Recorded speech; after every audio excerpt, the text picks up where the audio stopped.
Hey guys, welcome to E24। मैं हूं नवीन सिंह भारद्वाज और आपको बता दूं कि दिवाली के मौके पर एक बहुत ही बेहतरीन फिल्म आ रही है, भूल भुलैया 3। जी हाँ, उसमें जो एक किरदार निभा रहे हैं उनको बुलाने के लिए हमें गाना गाना पड़ सकता है। आमी जे तो बार।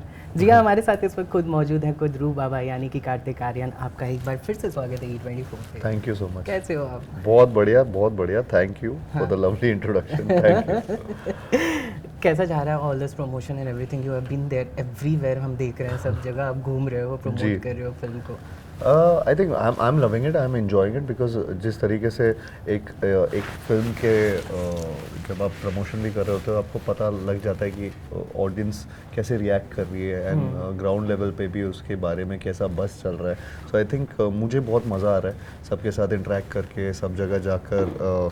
अभी कुछ दिन पहले हम लोग हैदराबाद में थे, उसके पहले दिल्ली में थे, फिर इंदौर, फिर अभी अगेन वापस ट्रैवल कर रहे हैं मुंबई, अभी यहाँ आ चुके हैं। But it's going really well and it's fun and I think ये एक वैसी तरीके की फिल्म है जिसमें बहुत किरदार को निभाने में भी मज़ा आता है, सीन्स प्ले करने में भी मज़ा आता है, साथ ही साथ इसको प्रमोशन में भी मज़ा आता है and it's a kind of film which I think families will really enjoy. जैसे भूल भुलैया 2 में मज़ा आया था फैमिलीज़ को, आई थिंक भूल भुलैया 3 में भी वही होने वाला है।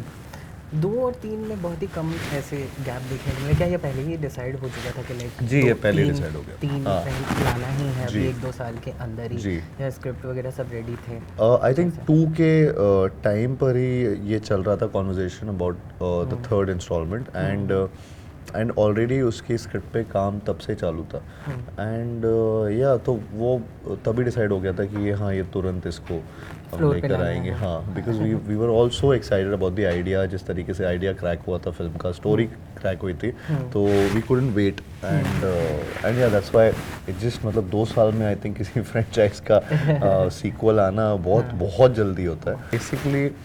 तो हाँ, ये काफ़ी एकदम ही बहुत एज सून एज पॉसिबल वाला सिचुएशन हो गया।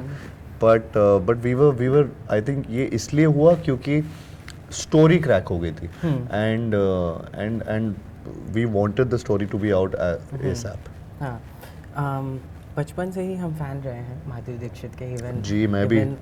मैं तो डंके की चोट पे बोल सकता हूँ, even my mother's name is also Madhuri. अच्छा। तो I remember when she was like she was not happy at point of time when जब उनका नाम था ऐसा, and when she Madhuri Dixit got like famous, then she was like कि हाँ ठीक है, अब मेरा नाम सबको पता है, अब सब ऐसे कर सकते हैं। आई वांट टू नो कि when you told your parents that I am going to work with Madhuri Dixit this time, what was their reaction? Because उन लोगों ने भी उनकी फिल्में देखी हैं।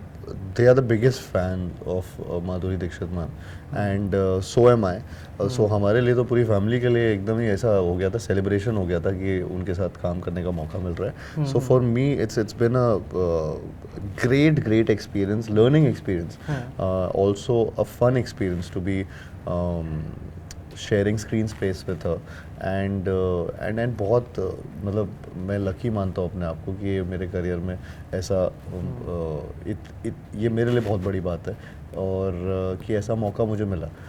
तो अगेन मतलब we are all fans of Madhuri ma'am and I think I can't express enough कि how happy I am that I got this opportunity genuinely, and be it her acting, be it her films, be it her dance, she's legendary in every way possible. So for me um, it was just too much happiness all together in Bhool Bhulaiya 3. Like मुझे याद है जब trailer out हुआ था, I was seeing all this tweet and reaction and there were people who were tweeting about that dance face off Vidya Balan and Madhuri Dixit. आपने तो सामने से देखा है जी। अब ऑब्वियसली जब हो रहे होंगे तो आप वहाँ पे थे। Like I want to know your reaction कि हाउ वाज इट, लाइक वो फीलिंग क्या है, क्योंकि हम सब उस फेस ऑफ का वेट कर रहे हैं। हाँ, हम सब, मैं भी वेट कर रहा हूँ और ट्रस्ट मी वो बहुत ही एक्साइटिंग है एंड जब हमने भी वो देखा है, मैं तो शूट पे अलग से देखने के लिए बस गया था कि कैसा हो रहा है, बिकॉज बहुत मतलब ये once in a lifetime experience होता है जो मुझे उनको साथ में डांस करते हुए देखने का मौका मिला एंड या सो for me it was a big deal and but जब भी स्क्रीन पे भी हम लोग एक मतलब अगर वो देखते हैं वो मोमेंट तो वो प्योर गूज बम्स है हाँ. And it's exciting, it's really exciting कि I really want to watch it in theatres also now. You know whenever I speak about it it makes me go back, you know, it takes me back to that again, that those visuals, those movements and whatnot. So I'm just really, I think everybody is in for a surprise. Right. अभी आपने बोला go back की, तो हम एक सवाल में जो मतलब क्योंकि वो फिल्म मेरे दिल के बहुत करीब है, हम टॉकिंग अबाउट सोनू के टीटू की स्वीट. अच्छा जी. एंड आई स्टिल रिमेंबर जब भी फ्रेंडशिप डे आते हैं, दिस सॉन्ग इज लाइक, आप भी डालते हो इस फिल्म के क्लिप्स डालते हो, तेरा यारों में डालता हूँ, हाँ. And everything. I remember that I have clicked a legit picture like same जैसा आपने सनी के साथ डाला था. अच्छा. हाँ, विथ माय बेस्ट फ्रेंड उस हाँ. टाइम पे. आई वांट टू नो कि क्योंकि आज भी जब वो क्लिप्स ये होते हैं, सब कुछ होता है, do you guys sit like you and Sunny ऐसे मिलते हो, या बात होती है कि यार दिस गाना is become icon for you guys, वैसा? मतलब ऐसे इतना स्पेसिफिकली तो बात नहीं की, लेकिन हम दोनों को पता है वो बात, या पूरी टीम जो एसोसिएटेड है सोनू की टीटू की स्वीटी से, we no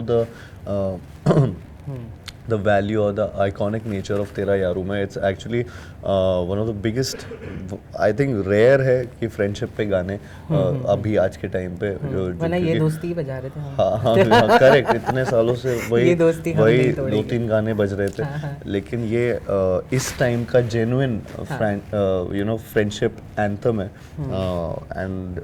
and yeah, for me again this was something which just happened, and तेरा यारों में just became so iconic. Like it's a song जो जब फ्रेंड्स की बात होती है तो वो गाना हैंड इन हैंड जाता है. एंड कोई भी सिचुएशन हो, अगर फ्रेंडशिप डे है तो वो गाना, इट्स आई कॉल इट तेरा यारों में day only. So it's like that. So with Sunny also it's the same thing कि वो भी ये जानता है, मैं भी ये जानता हूँ, and even Love Sir वो भी सब इस बात से वाकिफ है. अच्छा कार्तिक, मैं उसके बारे में बात करूँ. जब ये फिल्म आपकी भूल भुलैया 2 आई थी, इससे हाँ. पहले भी आपकी 2 फिल्में आई थी, एक तो नेटफ्लिक्स पे आई थी and then there was this Love Aajkal. क्या आपको लगता है कि वो आज इस वक्त, बिकॉज उस समय कोविड थे एंड सीटिंग अरेंजमेंट्स के सारे प्रॉब्लम चल रहे थे, क्या आपको लगता है कि चलिए नेटफ्लिक्स वाले को हम ये करते हैं धमाका को, बट लव आजकल अगर अभी के वक्त अगर रिलीज़ होती तो उसके ऑडियंस अलग होते? अब पता नहीं, मैं उसका जवाब तो नहीं दे सकता कि क्या होता क्या नहीं होता. There are lot of people who really liked it, and मुझे ऐसा लगता है कि वो डिजिटल जब रिलीज़ भी हुई थी तो भी उसके बारे में काफ़ी चर्चा हुई थी in a good way. But somewhere down the line I think मैं बहुत जिस तरीके से मैंने भी अपने कैरेक्टर्स प्ले किए थे, मैंने बहुत शिद्दत से उसमें दोनों कैरेक्टर्स प्ले किए थे. और चाहे वो वीर का हो चाहे रघु का हो. And so that film was really special.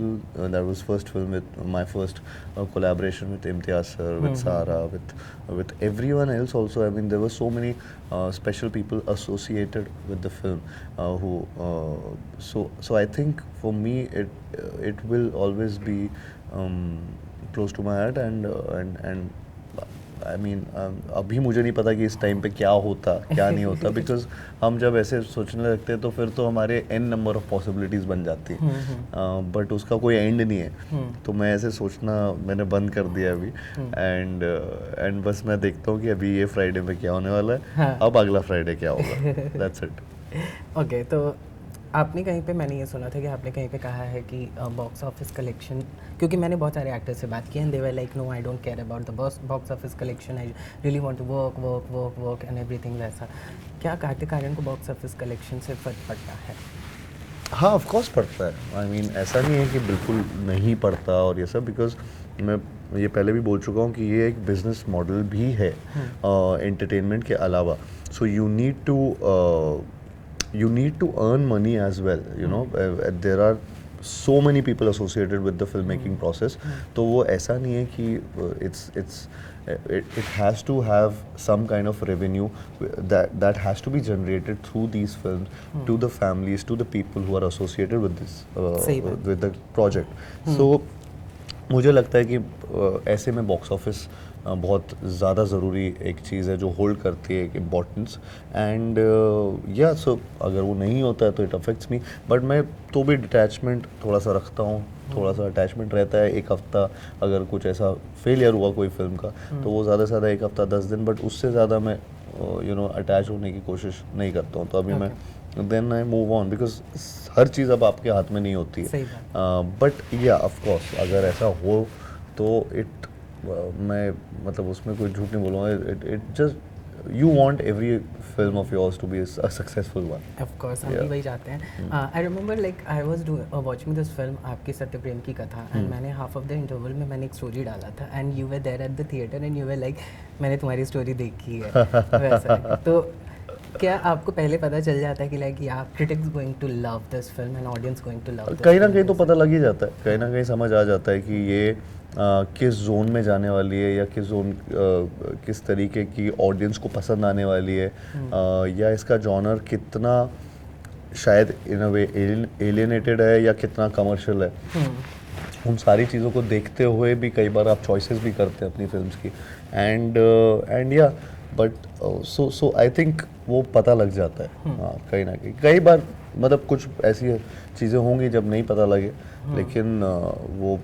लेकिन most of the time I think पता लग जाता है नाउ यू वांट आप किस तरह के आप किरदार अभी आप देख रहे हो क्योंकि मैंने ये आपका कहीं पे बोलते हुए देखा था कि आप ये कह रहे हैं कि मैं ऑडियंस के पसंद की चीज़ें करता हूँ जो ऑडियंस चाहती है जी व्हाट यू वांट डू आगे लाइक कोई ऐसा आपका ये because I have heard like science fiction आपको करना है कुछ समथिंग लाइक दैट हाँ अगर वैसी कोई सब्जेक्ट आती है तो मैं करना चाहूँगा क्योंकि मैंने किया नहीं है मैं ऑलरेडी मतलब एक तरीके से ये एक अलग ही यूनिवर्स है एक अलग ही वर्ल्ड है जहाँ भूल भुलैया पूरा सेट होता है तो वो ऑटोमेटिकली मेरे लिए एक वैसी एक तरीके की फिल्म हो जाती है जो अलग है but for me I think I don't know I am still exploring a lot of stuff मतलब मैं जैसे आपको अगर बताऊँ सत्य प्रेम की कथा बिल्कुल अलग फिल्म थी मेरे लिए from a Bhool Bhulaiyaa again and Chandu champion और अफ्रेडी और all these films have been really different from each other poles apart in fact so मुझे वो फिल्में करने में मज़ा आ रहा है and I think audience is also I can see the excitement जब वो ये फिल्म्स देखते हैं या उसके बारे में सुनते हैं या उनके ट्रेलर्स टीजर्स कुछ भी आते हैं तो मुझे ऐसा लगता है कि ये मुझे करने में मज़ा आ रहा है ऐसी चीज़ें तो अभी कुछ ऐसा स्पेसिफिक नहीं है कि क्या एग्जैक्टली ये जॉनर करना चाहता हूँ लेकिन कुछ अलग करते रहना चाहता हूँ बार बार आपने फ्रेडी का नाम लिया रिमेंबर फ्रेडी में आपने बट साथ साथ मैं कॉमेडीज भी करते रहना चाहता हूँ या रोमांटिक फिल्म्स भी करते रहना चाहता हूँ जो मेरे तक आती रहती है मेरे पास बैक टू बैक आपने अभी फ्रेडी का नाम लिया मेरे को याद है आप फ्रेडी में थोड़े बहुत वैसे किरदार निभाए थे जो थोड़ा सा ग्रे मतलब बदले की भावना वाला हाँ जी would you like to do some negative character अगर yeah why not it depends on the character if it's meaty it's something which will excite me I would 100% do that okay तो इसी के साथ हम खत्म करते हैं जी सब सिर पे बैठे हुए हैं वरना बहुत सारे thank you so much this interview Kartik and all the best for भूल भुलैया 3 हम सब देखने वाले हैं ये फिल्म एंड वैसा कि मैं इंटरवल में ही डालने वाला हूँ देख जाएगा जी thank you so much once again thank you